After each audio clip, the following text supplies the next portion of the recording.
사도행전 19장 21절로 23절까지 말씀 제가 대신해서 읽어드리도록 하겠습니다. 이 일들이 끝난 뒤에 바울이 마케도니아와 아가야를 거쳐 예루살렘으로 가기 위해 영 안에서 작정하여 이르되 내가 거기에 있다가 반드시 로마도 보아야 하리라 하고, 이에 자기를 섬기는 자들 중에서 디모데와 에라스도 두 사람을 마케도니아로 들여 보냈으나 자기는 얼마 동안 아시아에 머물렀는데 바로 그때 그 길에 대하여 작지 않은 소동이 일어나니라. 아멘. 지난 시간 우리는 바울의 그 3차 선교 여행 중에 에베소에서 일어난 한 영적인 사건을 보았습니다. 영적 부흥이었죠. 복음을 믿고 구원받은 자들이 이전의 잘못된 삶의 방식을 버리고 돌아서는 장면을 저희가 보았습니다. 주술과 점술에 빠져 살았던 자들이 예수님을 믿고 난 이후에 그들이 간직하고 있었던 그 값비싼 주술 관련된 책들을 다 내놓고 불태우며 그들의 헌신과 주님 앞에 그들의 결단을 보이는 내용을 보았습니다. 성경 사도행전 19장 20절에서는 그런 에베소의 모습을 하나님의 말씀이 강력하게 자라고 세력을 얻었다라고 그렇게 표현해주고 있어요. 자, 이제 이 일들이 일어난 이후에 한 사건이 에베소에서 또 일어납니다. 오늘 그 사건에 대해서 우리가 이 말씀을 함께 보고자 합니다. 방금 우리가 읽었던 이 본문 말씀에 보면 23절에요. 바로 그때 그 길에 대하여 작지 않은 소동이 일어나니라 라고 말하고 있습니다. 참고로 사도행전에서 그 길이라고 말이 나올 때는요, 예수님을 믿고 구원받는 그 길을 말합니다. 그 길, 그렇게 아유 지정해서 말하고 있어요. 예수님의 복음, 그리고 그 복음을 믿음으로 구원받는 길을 그 길, the way, that way 이런 식으로 표현하고 있습니다. 그 예수님을 믿고 구원받는 그 길에 대해서 에베소에서 작지 않은 소동이 일어났대요. 작지 않으니까 큰 겁니다. 굉장히 크고 위태로운 사건이 일어났어요. 그 사건이 이제 23절부터 기록되는데요. 자, 먼저 21절 말씀 우리가 보면은 21절에 바울이 마케도니아와 아가야를 거쳐 예루살렘으로 가기 위해 영 안에서 작정했다고 말이 나오고 있어요. 지금 바울이 어디에 있습니까? 에베소에 있어요. 에베소에 있는데 어디로 가려고 해요? 마케도니아와 아가야 지방입니다. 마케도니아와 아가야는 지방 이름이지 도시 이름이 아니에요. 마케도니아 지방 안에는 우리가 지난번에 보았던 빌립보 도시, 데살로니가 도시, 베레아 도시가 있는 지방입니다. 그리고 아가야 지방에는 아테네와 고린도 도시가 있었던 지방이에요. 그 지방으로 가서 그 다음에 예루살렘으로 가려고 작정했대요. 그런데 그 다음에 또 다른 말이 나와요. 거기에 있다가 반드시 로마도 보아야 하리라. 이 19장에서 바울이 처음으로 자신이 로마에 가고 싶어 하는 그 열망을 기록한 곳이 여기입니다. 드디어 이제 바울의 마음속에 로마에도 반드시 가야 한다라는 그 마음을 품기 시작했어요. 로마에 있는 교회와 로마에 있는 성도들을 세워줌으로 당시 온 세상에서 가장 큰 도시였던 로마 제국의 수도자, 사실 전 세계 수도라고 말해도 과언이 아니었죠. 당시 로마가 전 세계를 장악하고 있었으니까요. 그 로마에 가서 그곳에 있는 교회와 성도들을 세워줌으로 그곳이 복음의 전진기지가 되고 그곳을 통해서 복음이 퍼져나가기를 원했던 것 같아요. 그래서 로마로 가기 소망하는 그 말을 합니다. 그런데 여러분, 우리가 지금 사도행전에 나오는 이 내용만 읽어보면 약간 좀 이해가 안 될 수가 있어요. 지금 바울이 에베소에 있다고 했어요. 그런데 어디를 간다고 그랬어요? 마케도니아와 아가야 지방을 갔다가 어디로 가요? 예루살렘으로 갑니다. 바로 예루살렘으로 가면 되지 왜 마케도니아와 아가야 지방을 거쳐요? 그곳에 있는 교회를 방문하기 위해서 오케이, 거기까지 이해됐어요. 그런데 로마로 또 가고 싶어 했잖아요. 그러면 에베소에서 마케도니아와 아가야 지방 갔어요. 그 다음에 로마로 가면 돼요. 훨씬 가깝거든요. 그런데 왜 다시 반대 방향인 예루살렘까지 왔다가 또 로마로 간다고 하는 거예요? 너무나 시간 낭비 아닌가요? 여러분, 지도를 통해서 잠깐만 제가 한번 좀 말씀드리겠습니다. 여러분, 성경 맨 뒤에 나와 있는 부록 19페이지 한번 보시기 바랍니다. 지도 색인요. 흠정역 사도 바울의 3차 선교 여행이라고 나와 있는데, 자 보시면 빨간색 선으로 보면 안디옥에서 출발해서 지금 바울이 어디에 있어요? 에베소에 있어요. 에베소 찾았습니까? 네, 에베소에서 지금 바울이 어디로 간다고 하는 거예요? 마케도니아 지방과 아가야 지방, 즉 빌립보, 데살로니가, 베레아, 그리고 아테네, 고린도 지방으로 간다는 것입니다. 갔다가 다시 어디로 와요? 예루살렘으로 오는 거예요. 그리고 나서 어디로 간다는 거예요? 로마로 간대요. 로마는 어디에 있습니까? 자, 그 다음 페이지 한 장만 넘겨보세요. 예, 한 페이지만 넘겨보면 더 축소된 지도가 나와 있습니다. 자, 로마 찾았습니까? 로마? 네, 로마가 보이고, 지금 바울은 에베소에 있습니다. 에베소에 있고, 그다음에 아테네, 고린도 찾았습니까? 네, 아테네, 고린도. 자, 마케도니아 지방과 아가야 지방을 갔다가 로마로 가면 예루살렘보다 더 가깝거든요. 그런데 다시 예루살렘까지 왔다가 로마로 간다는 거예요. 이 동선을 보면 이해가 안 되죠. 왜 이렇게 돌아서 갈까? 이런 궁금증이 생깁니다. 지도를 보시면. 자, 사도행전 19장에서는 그 이유에 대해서 말해주고 있지 않아요. 바울의 이동 동선만 지금 말해주고 있어요. 그런데 바울이 기록한 바울 서신을 보게 되면 왜 바울이 이렇게 이동했는지가 설명이 돼 있어요. 이 당시 예루살렘 교회가 극심한 경제적 고난 가운데 있었어요. 사실 예루살렘 교회는 이 지구상에 처음 세워진 주님의 교회입니다. 그리고 그 교회에서 복음이 퍼져나가기 시작했고, 그 교회에 믿었던 유대인들이 전 세계로 흩어지면서 하나님의 말씀을 선포했던 거예요. 즉 가장 초창기 1호 교회인데, 그 교회에서 섬기고 있는 성도들이 재정적인 어려움을 겪고 있는 거예요. 분명 그들의 믿음으로 인해서 많은 핍박이 있었을 것입니다. 바로 성전이 있는 유대인들이 그곳에서 몰려있는 사두개인, 바리새인들, 모든 종교 지도자들이 있는 그 도시에서 많은 핍박이 있었을 거예요. 그들의 재정적인 상황, 경제적인 상황, 이 모든 것이 엉망이었을 것입니다. 그곳에 있는 성도들을 돕기 위해서, 그곳에 있는 교회를 돕기 위해서 바울이 모금을 한 거예요. 모금을 했는데 마케도니아 지방의 교회들과 아가야 지방의 교회들이 사랑의 헌금을 한 겁니다. 그 사랑의 헌금을 받아서 예루살렘에 가서 빨리 그들을 도와주려고 했어요. 그러다 보니까 예루살렘을 가야만 했던 거예요. 가능한 한 빨리. 그런데 이 당시에 오늘날처럼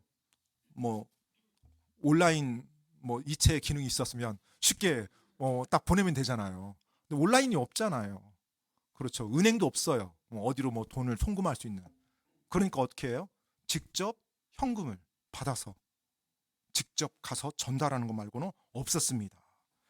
성경 사도서신에 보면 많은 내용이 나오는데 제가 딱 한 구절만 읽어드릴게요. 그 관련된 내용이 나와 있는 부분. 로마서 15장 25절로 26절 말씀인데 제가 한번 읽어드리겠습니다.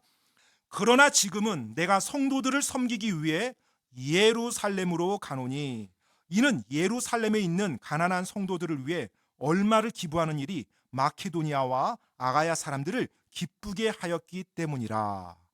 지금 마케도니아와 아가야 지방에 있는 교회 성도들이 이 예루살렘에 있는 가난한 성도들을 돕는 것을 기쁘게 여겼다는 거예요. 그들을 돕는 것을 특권으로 여겼다는 거예요.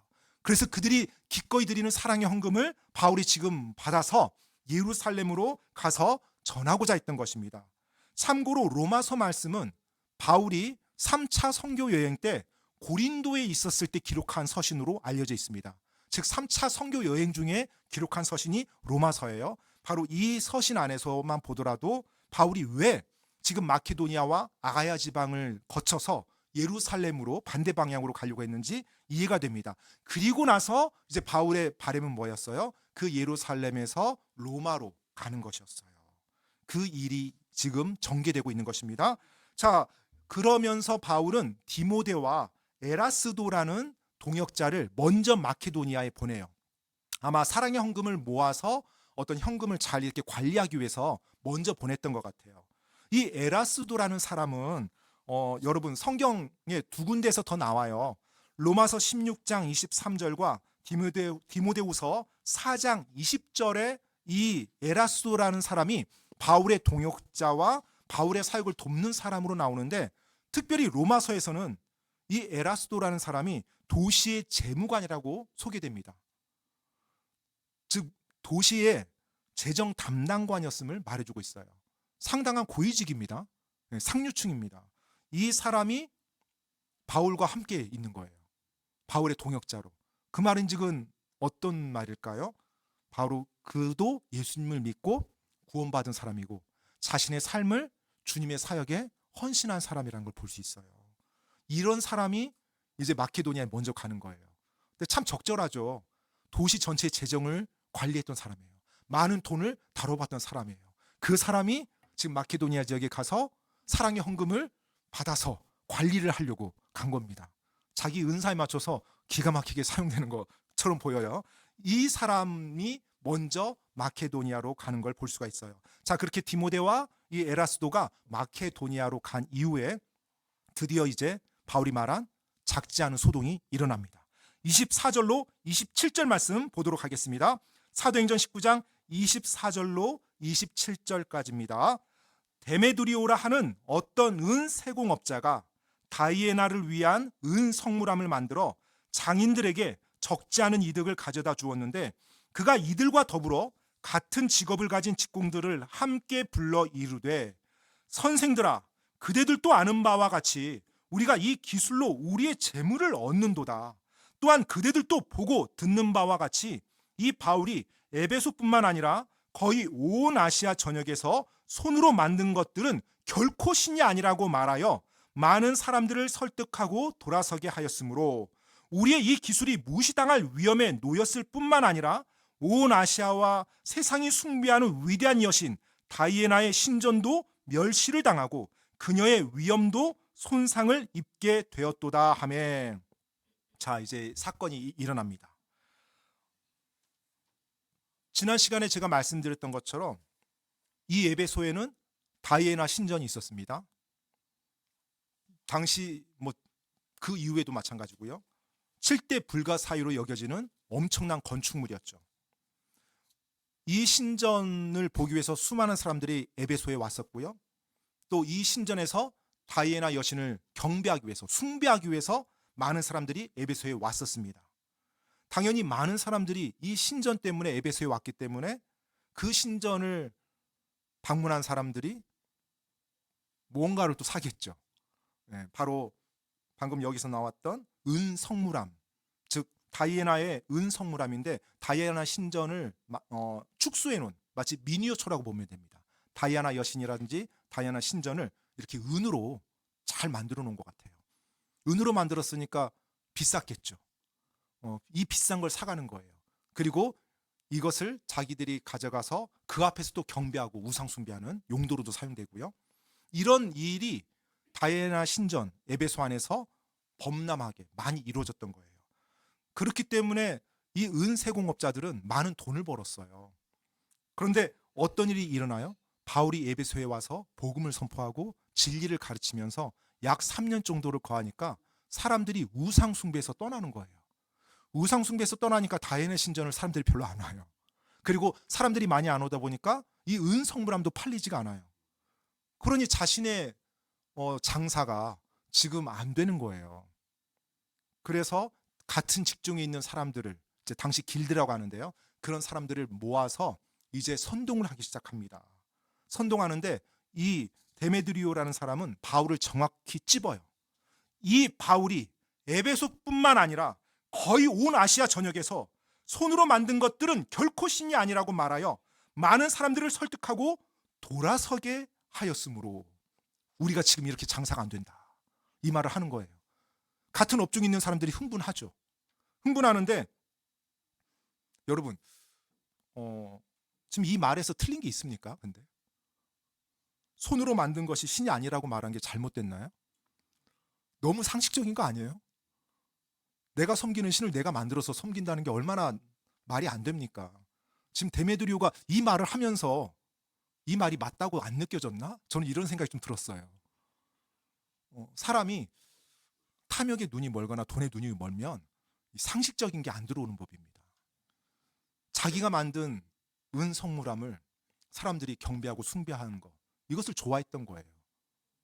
정말 자기는 그 신을 제대로 섬기지도 않으면서. 이 데메드리오의 진정한 목적은 돈이었어요. 돈인데 우리가 장사가 안 되니까 이 바울을 대적해야겠다. 이 바울을 죽여야겠다. 이 바울을 몰아내야겠다. 이런 식으로 사람을 선동해야 되는데 내가 장사가 안 되니까 여러분 바울을 몰아냅시다 하면 사람들이 같이 동참할까요? 안 할까요? 당연히 안 하죠. 누가 동참해요? 그러니까 어떤 일을 해요? 바로 사람들의 종교심을 부추기고요. 사람들의 이 에베소란 도시의 애향심을 부추깁니다. 그러면 훨씬 많은 사람들이 자기가 선동하는 이 일에 함께 동참할 걸 알았거든요. 그래서 자신의 이기적인 욕망은 숨겨요. 자기가 왜 이 선동을 하고 있는지 그 진짜 동기는 숨깁니다. 그리고 겉으로 종교심과 이 도시를 향한 사랑의 마음, 이것을 내세워서 바울을 대적하기 시작합니다. 자, 28절로 31절 말씀 보겠습니다. 28절로 31절. 그들이 이 말을 듣고 진노로 가득 차서 외치며 이르되 위대하시도다 에베소 사람들의 다이애나여 하니 온 도시가 혼란에 휩싸였더라. 그들이 바울의 동료들로 그와 함께 여행 중인 마케도니아 사람 가이오와 아리스다고를 붙잡은 뒤 한 마음으로 극장 안으로 몰려 들어갔으므로 바울이 그 군중 가운데로 들어가려 하였으나 제자들이 그것을 그에게 허락하지 아니하고 또 아시아의 주요 인사들 중에서 그의 친구인 어떤 사람들이 그에게 사람을 보내어 그가 위험을 무릅쓰고 극장에 들어가지 말 것을 그에게 요청하니라. 그들은 아마 바울을 붙잡고 싶었는데 바울을 찾지 못했나 봐요. 그래서 바울의 동역자인 가이오와 아리스다고를 붙잡아서 이 극장으로 들어갑니다. 참고로 이 당시 극장이라고 말하는 곳은 원형극장이라고 이해하시면 돼요. 혹시 뭐 사진 같은 데서 여러분 보셨을지 모르겠지만 고대 원형극장, 실제로 지금도 에베소에 이 원형극장의 유적터가 그대로 남아있다고 합니다. 잘 보존되어 있대요. 반원 타입으로 되어 있고 야외 극장입니다. 그래서 사람들이 쫙 언덕에 이렇게 앉아 있을 수 있도록 언덕을 이용해서 이 극장을 만든 거예요. 그리고 그 안에 사람들이 앉아 있을 때 규모가 약 2만에서 2만 5천 명이 들어가 앉을 수 있는 엄청난 규모의 원형극장입니다. 지금 에베소에 바로 이 원형극장 안으로 사람들이 바울의 동역자 두 사람을 붙잡고 들어간 거예요. 이 군중들이 이 일을 지금 한 겁니다. 바울이 그 사실을 알고 자기도 그 안에 들어가려고 했어요. 왜냐하면 자기 때문에 지금 자기 동역자가 붙잡혔잖아요. 그리고 자기를 붙잡으려고 했던 거잖아요. 그런데 제자들이 바울을 말립니다. 그리고 아시아에 있는 그 유력한 인사들, 바울을 잘 알고 있던 사람들도 바울에게 그 군중 안으로 들어가지 말라고 경고를 줍니다. 사실은 들어가지 않는 것이 맞는 거죠. 왜냐하면 여러분 비이성적인 사람들과 그리고 비이성적으로 흥분한 집단 안에서 이성적으로 말을 한다는 건 불가능한 일입니다. 말이 통하지가 않아요. 만약 이들이 어떤 법정 안에서 권위자 아래서 질서 있게 모여진 군중이라고 했다라면 하나님이 바울이 들어가는 것을 허락했을 거예요. 왜냐하면 항상 바울이 가서 복음을 선포했거든요. 그런데 지금 이 비이성적이고 누가 지금 질서 있게 조직한 모임이 아니었어요. 흥분한 상태에 있었습니다. 들어가면 죽는 거 말고는 할 게 아무것도 없어요.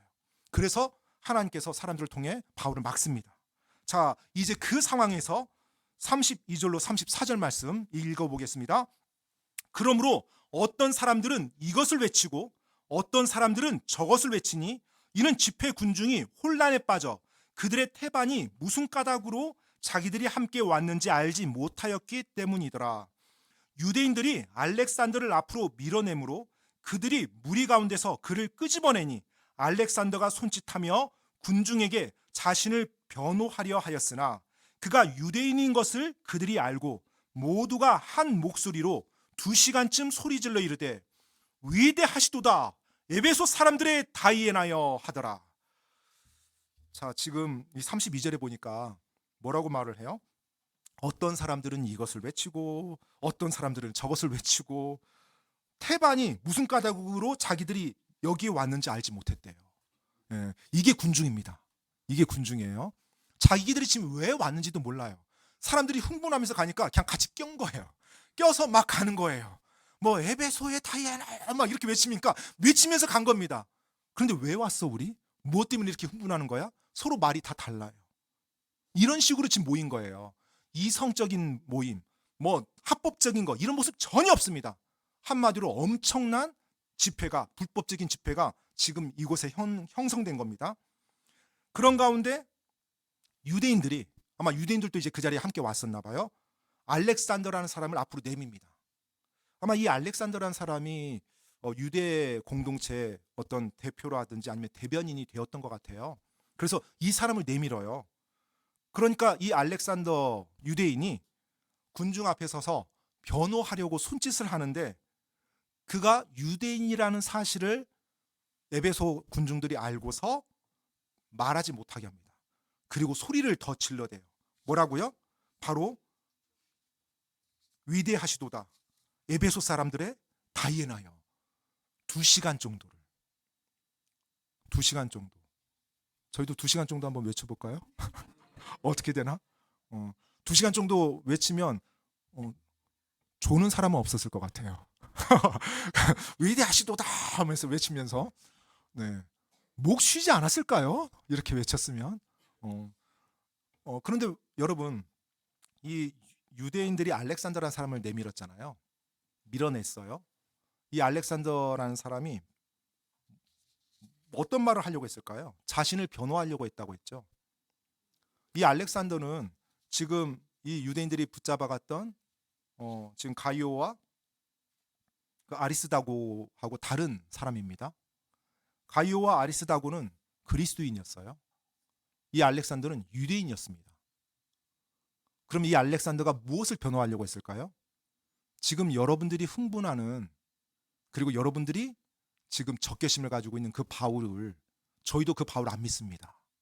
그 바울이 유대인이긴 하지만 저희와는 다릅니다. 이 말로 자기 자신들 유대 공동체를 변호하려고 했던 것 같아요. 그런데 그 말조차 못했어요. 왜냐하면 에베소 사람들이 유대인이라는 사실을 안 순간 유대인들은 누구를 경배해요? 유대인들이요. 하나님을 경배하죠. 유대인들은 하나님을 경배합니다. 그들이 예수님을 믿지 않더라도 하나님을 경배해요. 그리고 유일신을 섬깁니다. 그렇기 때문에 이 에베소란 도시 안에서 다이애나 여신을 경배하는 이 사람들에게 있어서 유대인들은 마음에 들지 않는 민족이었어요. 왜냐하면 다이애나 여신을 함께 경배해야 되는데 저들은 항상 회당에 모여서 자기들이 하나님을 섬긴다고 했거든요. 그러니까 바울과 똑같든 안 똑같든 바울처럼 복음을 선포하든 선포하지 않든 저들도 역시 다이애나 여신을 섬기지 않는 사람들이에요.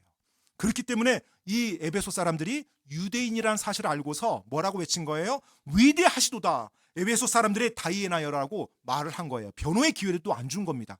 유대인이라는 그 사실만 알고서요. 자, 그러면서 이 집회가 2시간 동안 진행이 돼요. 참고로 여러분, 제가 이 내용을 보면서 유대인들은 자신들이 이 에베소에서 잘 살고 있다는 거 변호하려고 했잖아요. 문제 안 일으키고.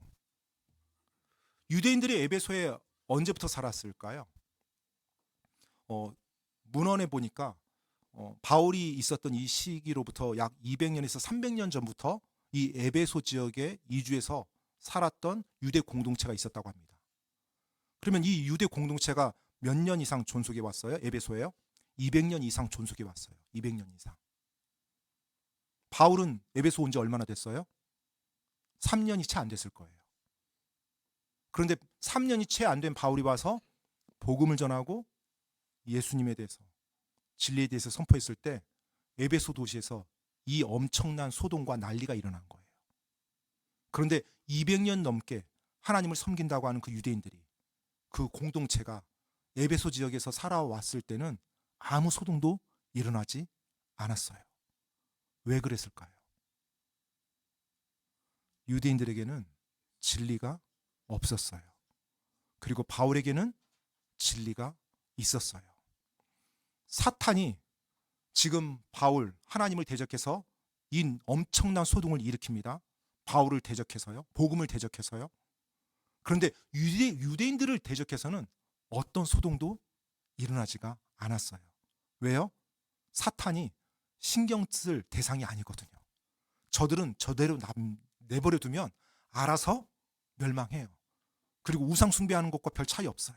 그들의 종교적 전통에 빠져서 진리를 모른 가운데 종교 활동이 열심인 민족이지 지금 진리를 알고서 움직이는 그런 사람들이 아니었거든요. 그러니 그들이 에베소 우상 숭배하는 도시에 와서 200년 이상 살더라도 전혀 부담이 없었던 거예요. 그런데 바울이라는 하나님의 사람이 와서 복음과 진리를 선포하자 사람들이 하나님께로 돌아서고 영원한 생명을 가지고 그들이 진리를 알고서 삶이 변화되는 거예요. 그러니 사탄이 어떻게 가만히 있어요. 사람들을 이제 움직이기 시작하죠. 그 바울을 대적하고 복음이 이 에베소에서 전파되지 못하도록 이 소동을 일으킨 겁니다. 복음은 사람을 변화시킵니다. 진리는 사람을 변화시켜요. 우리가 지난 시간에 봤죠. 에베소에 사는 유대인들 가운데 스게와라는 사람이 있었어요.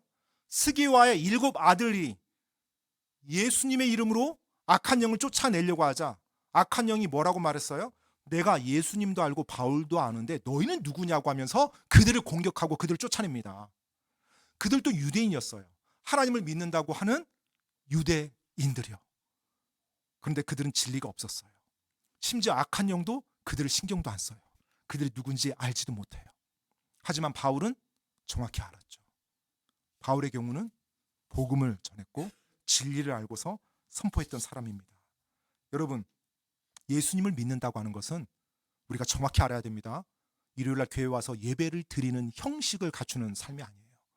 종교 활동을 하는 것이 아닙니다. 성경의 지식을 내가 공부하는 것, 이게 다가 아니에요. 살아계신 하나님과 내가 관계를 맺는 거예요. 어떻게 해요? 바로 예수 그리스도, 그분을 나의 구원자로 영접함으로 살아계신 하나님과 관계를 맺고 그 하나님과 내가 친밀함을 계속 경험해 나가는 삶이 예수 그리스도를 믿는 삶입니다. 그 진리가 사람을 변화시키는 것이고요. 그 복음이 사람을 변화시키는 것입니다. 성경을 머릿속으로 안다고 내가 일요일날 교회에 열심히 와서 예배드린다고 그것이 내 삶의 가치와 내 삶의 방식을 변화시키지 못해요.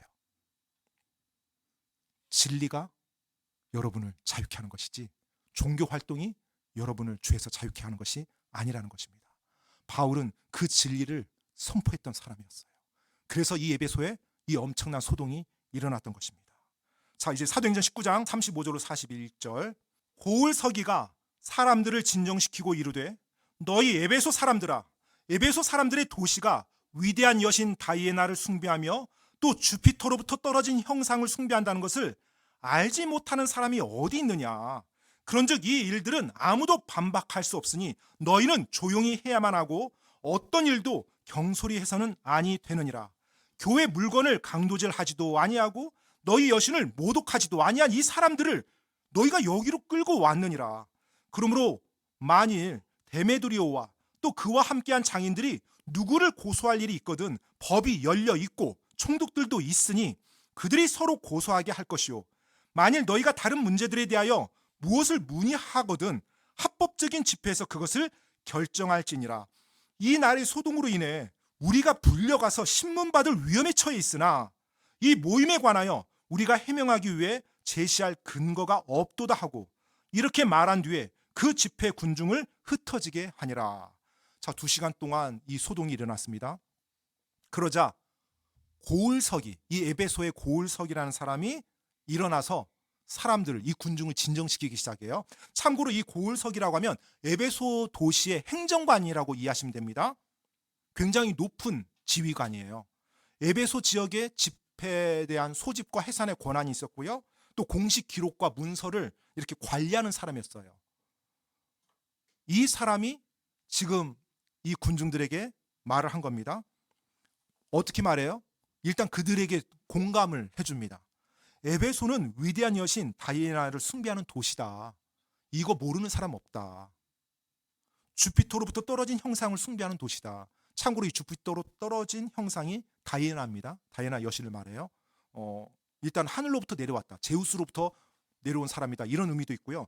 또 어떤 신학자들은 이게 운석을 가지고 이 다이애나 여신을 만들지 않았나, 뭐 이렇게도 해석하는 분도 있어요. 즉 하늘에서 떨어진 형상이라고 그렇게 표현되어 있습니다. 다이애나 여신이에요. 자, 우리가 이 다이애나 여신을 섬기는 걸 모르는 사람 아무도 없다. 너희 흥분하지 마라. 다 알고 있다. 이 온 도시가 우리가 다이애나 여신 섬긴다는 거. 너희가 붙잡아온 이 사람들은 교회 물건을 강도질하지도 않았고 다이애나 여신을 모독하지도 않았다. 지금 붙잡아 왔잖아요, 두 사람을. 그런데 그들이 여기서 말한 이 교회는 이 기독교 교회가 아닙니다.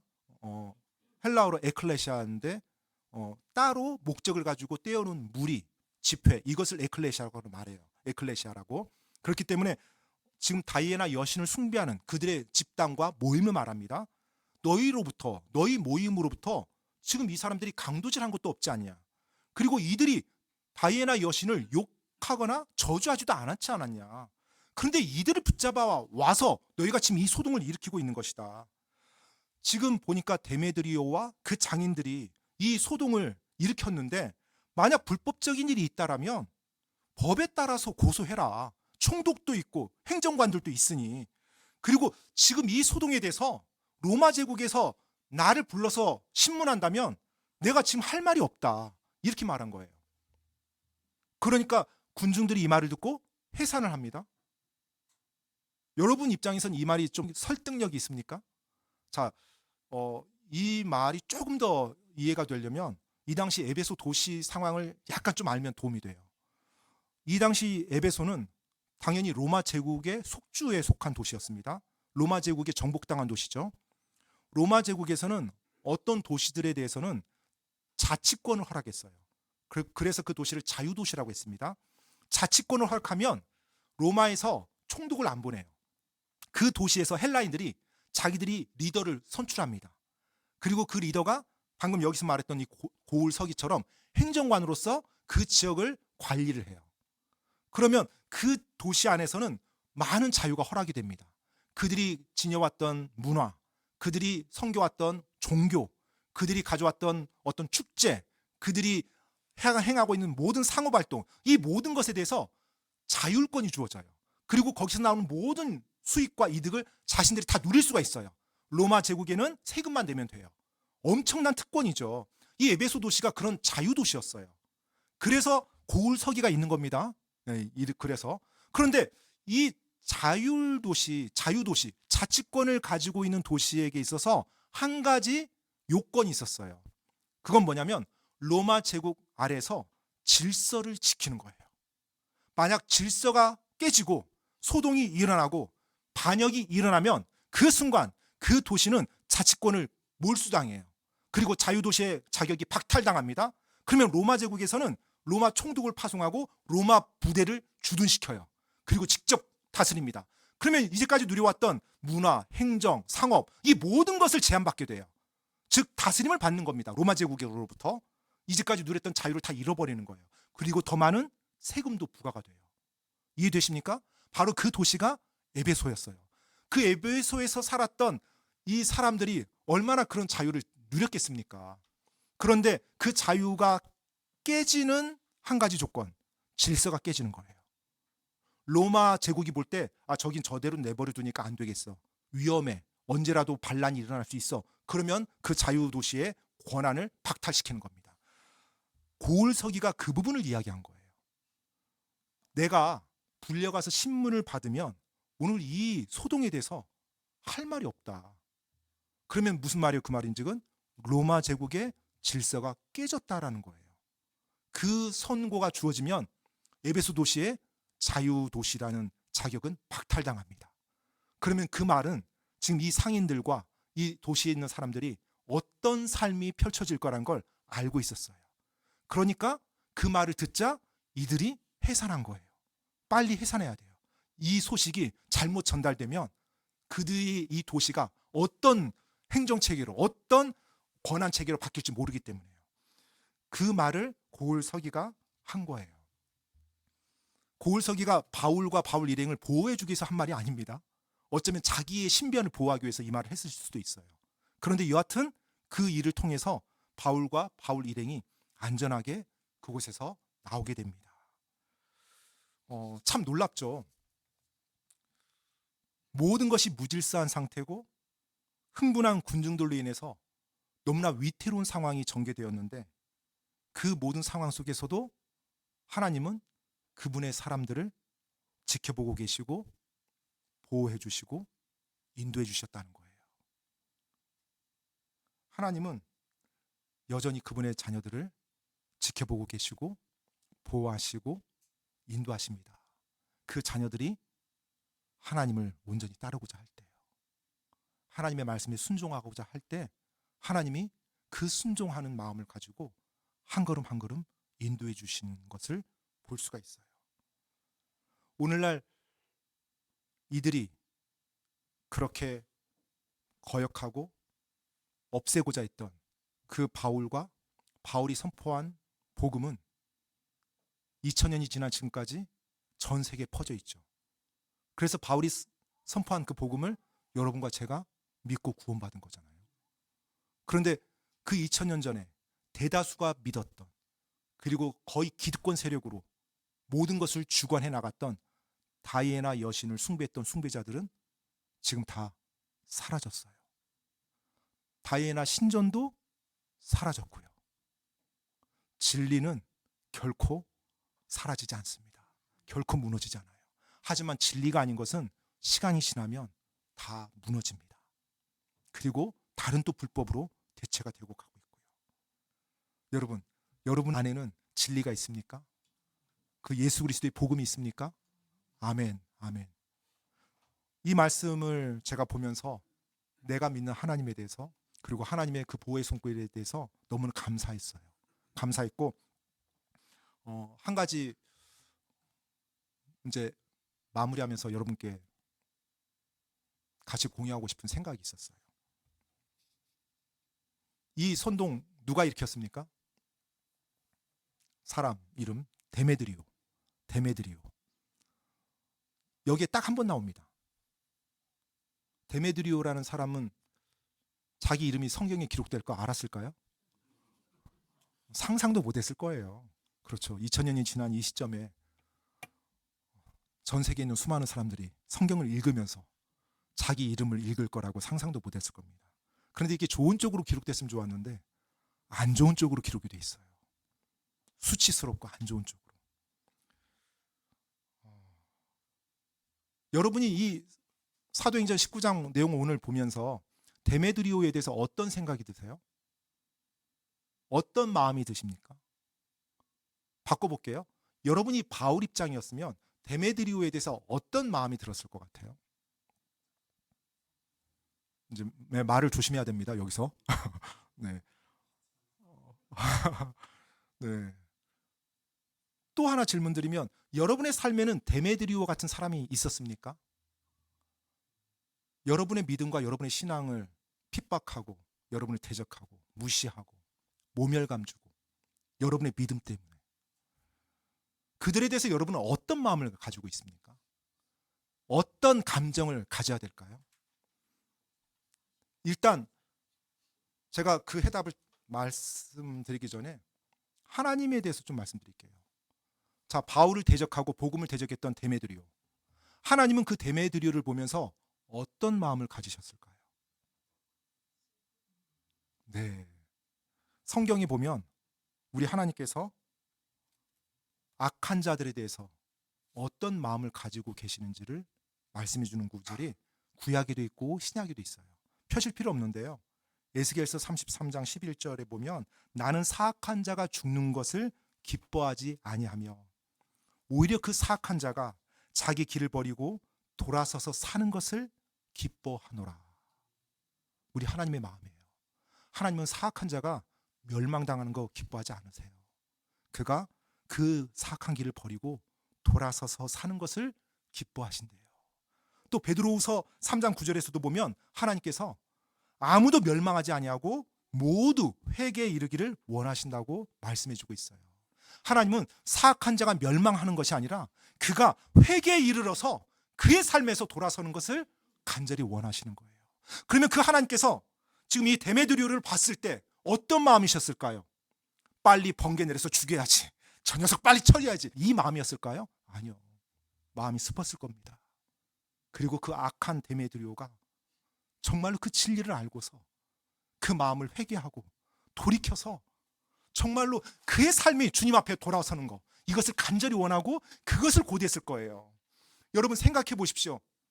3년이라는 기간 동안 바울이 에베소에 있어서 복음을 전하고 말씀을 가르쳤습니다.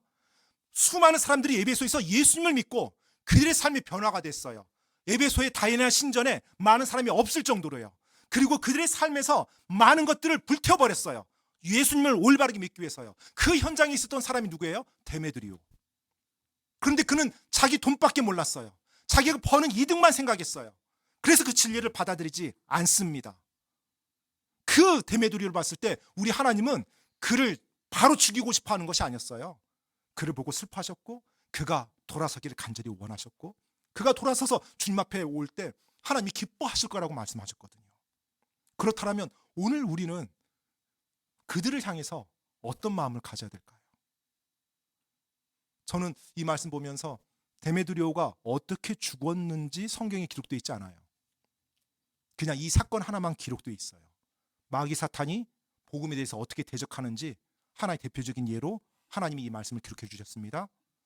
데메드리오가 예수님 믿었을 가능성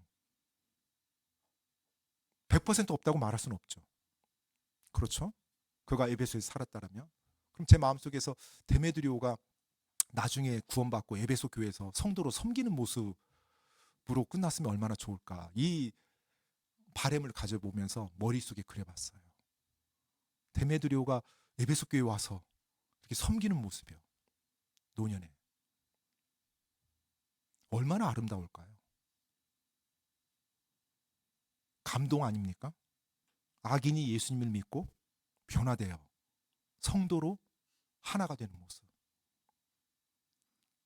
나에게 해를 끼친 사람이 복음을 믿고 구원받아 변화되어 나와 함께 주님을 섬기는 성도가 되는 모습. 얼마나 놀랍고 아름답습니까? 그런데 복음에는요, 그 능력이 있어요. 복음에는 그 능력이 있습니다. 그렇기 때문에 우리가 때때로 우리의 믿음에 대해서 핍박하고 악을 행하는 자들에 대해서 저주하고 그들을 죽이고 싶어 해서는 안 되고요. 기도해 줘야 돼요. 왜요? 그것이 바로 하나님의 나의 하늘 아버지의 마음이기 때문에 그래요. 하나님, 저들을 위해서 기도합니다.